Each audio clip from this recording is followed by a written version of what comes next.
Se préparer au pire des scénarios. À Zaporijia, le service national d'urgence ukrainien a mené des exercices de premiers secours en cas d'accident nucléaire, sous l'œil vigilant du ministre de l'Intérieur, Denis Monastirski.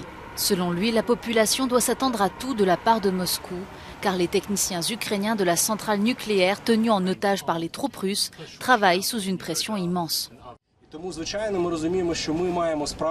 Nous savons que nous avons affaire à un État terroriste.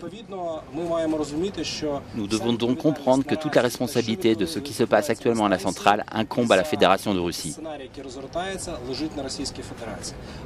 Nous devons nous préparer à tous les scénarios possibles.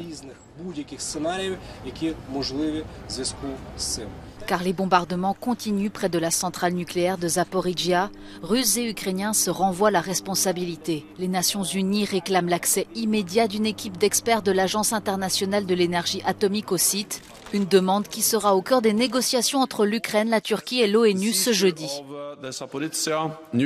La saisie de la centrale nucléaire de Zaporijia par les forces russes constitue une menace sérieuse pour la sûreté et la sécurité de ces installations, augmente le risque d'un accident nucléaire et met en danger la population ukrainienne, des pays voisins et de la communauté internationale. À Nikopol, ville proche de la centrale nucléaire, les habitants s'inquiètent d'un accident nucléaire provoqué par les combats ou de représailles des troupes russes qui n'hésitent pas à bombarder les quartiers résidentiels. J'étais là, mon fils a réussi à me sortir à temps, mais il n'a pas eu le temps de retourner pour mon mari, pour son père. Il a été enseveli sous les décombres. L'obus a atterri là où il était allongé, dans son lit.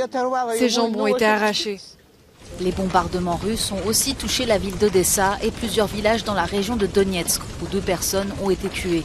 L'armée ukrainienne continue, elle, sa contre-offensive sur Kherson.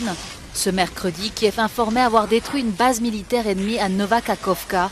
Des tirs ont également été entendus près d'un centre de commandement russe dans la ville occupée de Melitopol.